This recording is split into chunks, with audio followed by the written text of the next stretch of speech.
Shalom, terima kasih sudah meluangkan waktu sejenak di tengah kesibukan Anda untuk duduk, dengarkan serta merenungkan kebenaran firman Tuhan. Kami berdoa agar waktu ini menjadi waktu yang menyegarkan bagi jiwa Anda. Topik renungan kita sepanjang minggu ini adalah panggilan misi, menjadi berkat bagi bangsa-bangsa. Bagian firman Tuhan yang menjadi fokus perenungan kita adalah Matius 24 ayat 14, terjemahan baru 2 yang berbunyi demikian. Injil kerajaan ini akan diberitakan di seluruh dunia, jadi kesaksian bagi semua bangsa. Sesudah itu, barulah kesudahan tiba. Jemaat yang dikasihi Tuhan, Tuhan Yesus akan datang untuk kedua kali ke dunia ini, dan kedatangannya berarti akhir dari dunia ini. Kedatangan Tuhan Yesus yang kedua ini pasti akan terjadi.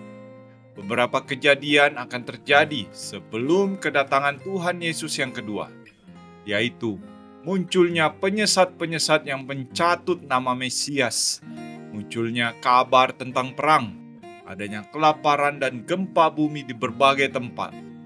Banyak orang percaya akan disiksa, dibunuh, dan dibenci. Dan yang terakhir adalah Injil diberitakan di seluruh dunia, menjadi kesaksian semua bangsa. Matius 24 ayat 3-14. Marilah kita fokus pada kalimat Injil diberitakan di seluruh dunia, jadi kesaksian semua bangsa. Kalimat ini berarti mereka yang percaya pada pemberitaan Injil akan diselamatkan dan memperoleh hidup kekal. Dan mereka yang tidak percaya pada pemberitaan Injil akan dihukum dan masuk ke dalam kematian kekal. Dengan demikian, Injil itu sangat penting untuk setiap manusia. Namun, apakah Injil itu? Secara singkat, Injil adalah kabar gembira mengenai Allah menganugerahkan putranya untuk mati di atas kayu salib untuk menebus dosa umat manusia. Bayangkan sebuah kota besar yang sedang dilanda wabah penyakit mematikan. Penduduknya sekarat, takutan, dan tidak memiliki harapan. Di tengah kekacauan itu, hanya kita memiliki satu-satunya obat penawar yang terbukti manjur. Obat itu tidak hanya menyembuhkan, tetapi memberi kekebalan seumur hidup. Apakah kita akan menyimpan obat itu hanya untuk diri sendiri dan keluarga di rumah? Tentu tidak. Rasa kemanusiaan akan mendorong Anda berlari ke jalan, mengetuk setiap pintu, ke distrik-distrik yang bahasanya tidak Anda mengerti, hanya untuk berkata, "Ini ada harapan, minumlah dan hiduplah." Demikianlah misi Allah bagi bangsa-bangsa dalam Matius 24 ayat 14 mirip seperti itu. Dunia sedang sakit oleh dosa menuju kematian kekal. Tanda-tanda zaman seperti perang dan bencana adalah gejala dari dunia yang sedang rapuh. Kita, orang percaya, telah menerima obat penawar itu, yaitu darah Kristus.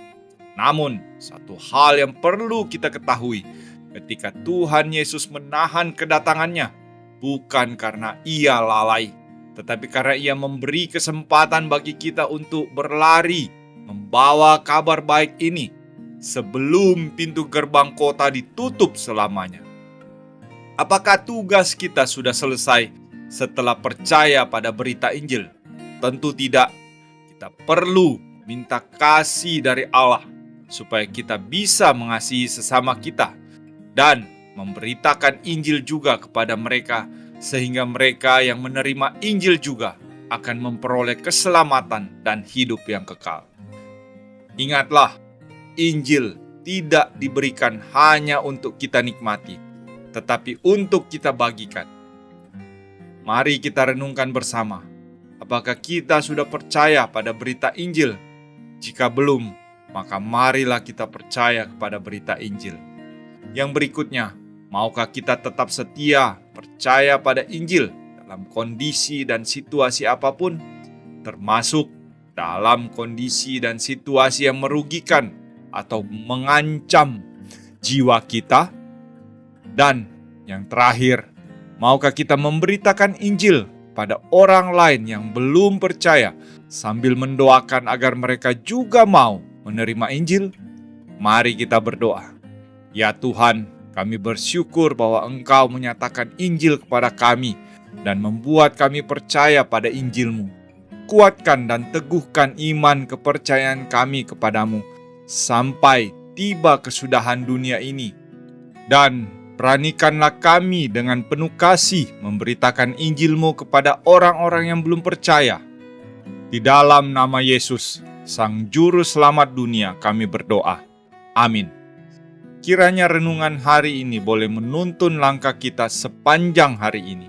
Selamat beraktivitas dan sampai jumpa lagi dalam renungan kita bersama esok hari. Tuhan Yesus memberkati.